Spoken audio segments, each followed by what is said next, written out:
C'est quoi le baptême du Saint-Esprit? Beaucoup de personnes, ainsi que des chrétiens, se posent la question, c'est quoi le baptême du Saint-Esprit?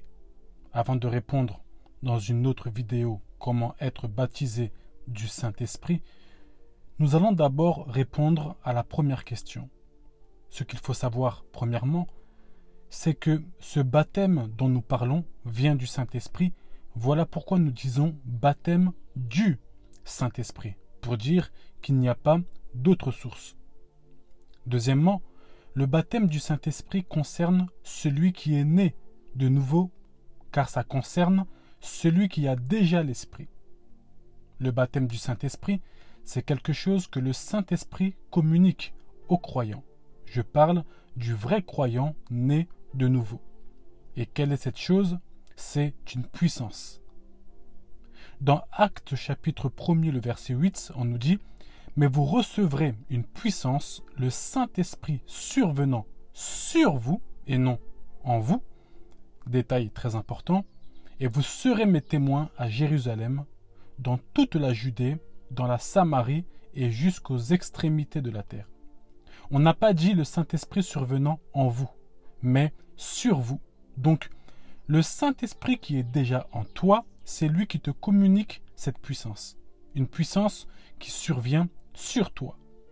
Voilà pourquoi certains, lorsque vous sentez la puissance de Dieu, l'onction, vous sentez par exemple vos mains chauffées, votre corps être brûlant, comme si on allumait un feu. D'autres, c'est au niveau des pieds ou à d'autres endroits. Retenez fortement que le Saint-Esprit n'est pas une puissance, mais le Saint-Esprit est puissant.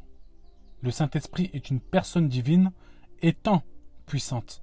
C'est très important de comprendre cela, car comprendre autrement change beaucoup de choses. Donc je répète, nous parlons d'une puissance qui n'est pas le Saint-Esprit, car le Saint-Esprit, vous le possédez déjà en vous. Mais c'est une puissance communiquée par le Saint-Esprit. Le baptême du Saint-Esprit, c'est un impact qui vient de l'Esprit. Une puissance qui va témoigner l'existence du Christ par des miracles, des prodiges, des guérisons et tout ce qui est divin. Voilà pourquoi il est dit dans le verset, et lisons bien, « Vous serez mes témoins ». Pourquoi? Car par vous et la puissance qui sera sur vous, vous témoignerez en mon nom que je suis vivant. Voilà pourquoi certains croient à l'existence du Christ après avoir vu des guérisons, des miracles, des prodiges, après avoir expérimenté le divin, à cause de cette puissance qui dépasse toute intelligence. De manière générale, lorsque nous parlons du baptême du Saint-Esprit, nous parlons d'une puissance qui va te permettre de témoigner le Christ. Voici un exemple. Un enfant peut être à l'école, mais ce n'est pas qu'il est à l'école qu'il possède forcément des stylos. Il a déjà l'école, il est déjà inscrit et enregistré dans l'établissement, mais il n'a pas encore de stylo. Les stylos vont lui être fournis par l'école elle-même que lui possède déjà pour qu'il puisse travailler et étudier. Donc, en plus de l'école, on va lui ajouter des outils qui vont lui permettre d'être davantage efficace. L'enfant sera davantage armé pour mieux étudier et résoudre des problèmes. Lorsqu'une personne est baptisée du Saint-Esprit, elle reçoit une puissance qui va lui permettre d'aller travailler pour Dieu. Cette même personne qui a déjà le Saint-Esprit, elle va opérer dans la prédication, dans l'enseignement, dans la guérison, dans les miracles, dans la prophétie, dans le chant et plusieurs autres domaines qui ne sont pas forcément dans les 4 murs de l'Église. Il y a des personnes qui, malgré qu'ils soient nés de nouveau, ne sont pas encore baptisés du Saint-Esprit. Certains, par exemple, sont des simples chrétiens nés de nouveau. Ils viennent à l'église, prient Dieu, lisent leur Bible et rien d'autre. Certains, par exemple, ne parlent pas encore en langue. Mais nous expliquerons cela un jour, Dieu voulant, dans une autre vidéo. Appelé aussi le baptême dans le Saint-Esprit, c'est une expérience que nous vivons personnellement où nous sommes immergés dans le Saint-Esprit. Par exemple, lorsque nous passons par le baptême d'eau, nous disons que nous avons été plongés, immergés dans l'eau. De même, lorsque nous passons par le baptême du Saint-Esprit, nous avons été plongés, immergés dans le Saint-Esprit. Le baptême d'eau est physique, car c'est ton corps qui entre dans l'eau. Mais le baptême du Saint-Esprit est spirituel. C'est notre esprit. Lorsqu'une personne passe par le baptême d'eau, il y a des témoins. Tes parents sont là, des encadreurs spirituels, des frères et sœurs. Les gens peuvent témoigner de ce jour où ils t'ont vu être baptisé dans l'eau. Mais lorsqu'une personne est baptisée du Saint-Esprit, c'est personnel. Très souvent, c'est personnel. Toi seul, tu vis la chose, car ce n'est pas vraiment public. Cela peut se produire quand tu pries dans ta chambre, dans un lieu de culte, par exemple. Le fait que cela n'est pas physique, mais spirituel, on ne peut pas l'apercevoir directement chez toi. C'est-à-dire que je ne peux pas forcément savoir que tu es baptisé du Saint-Esprit, car ce sont des expériences qui se produisent à l'intérieur et souvent dans ton intimité avec Dieu. Pour donner un exemple, que chacun se dise maintenant, lorsque j'ai été baptisé en esprit, qui était au courant à l'instant où cela s'est produit, hormis moi-même et Dieu? Et retenez bien la chose que j'ai dite au début, c'est que le baptême du Saint-Esprit est accordé lorsque le Saint-Esprit vient sur ceux qui ont cru. C'est-à-dire que avant que tu sois baptisé du Saint-Esprit, tu as déjà le Saint-Esprit. Dans Actes chapitre 2, le verset 38, Pierre leur dit « Répentez-vous et que chacun de vous soit baptisé au nom de Jésus-Christ pour le pardon de vos péchés et vous recevrez le don du Saint-Esprit. » Ici, on nous parle d'abord de la repentance.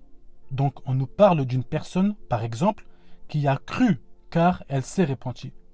Cette même personne passe par l'eau du baptême, mais c'est à la fin que nous parlons du don du Saint-Esprit. Sachant que lorsque nous parlons du don du Saint-Esprit, c'est une expression qui veut parler du baptême du Saint-Esprit. Même lorsque vous remarquez dans les Écritures, et nous allons le voir, on parle de recevoir le Saint-Esprit. C'est aussi une expression que les apôtres utilisaient pour désigner la même expérience en parlant du baptême du Saint-Esprit. Donc, il faut comprendre que ceux qui se convertissent sont appelés à être baptisés du Saint-Esprit, car la promesse est pour tous.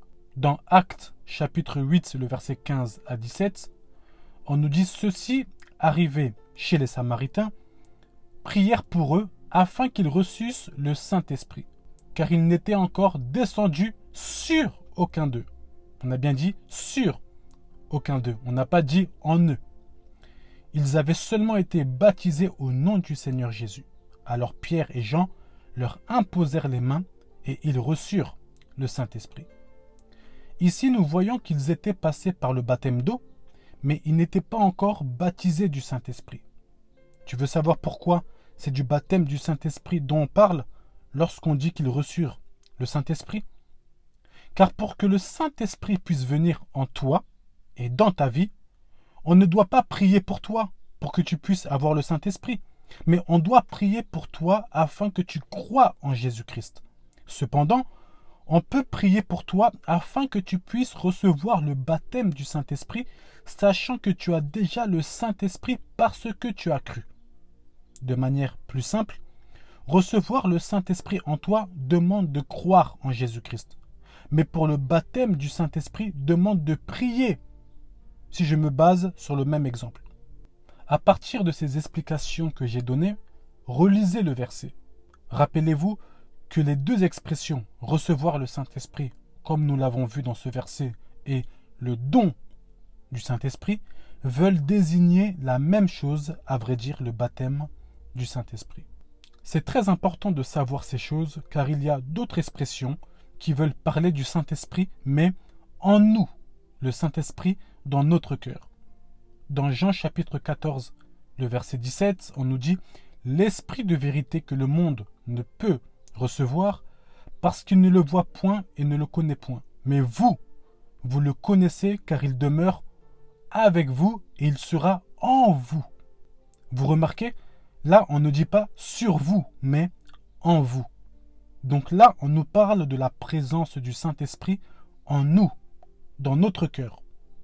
Cela est confirmé dans Galates chapitre 4, le verset 6, où on nous dit « Et parce que vous êtes fils, Dieu a envoyé dans nos cœurs l'Esprit de son Fils. » Donc comprenez qu'il y a une différence lorsque nous disons « en vous » et « sur vous », car il y a l'Esprit de Dieu qui demeure en toi, dans ton cœur, et la manifestation de la puissance du Saint-Esprit, tel le baptême du Saint-Esprit qui survient sur toi.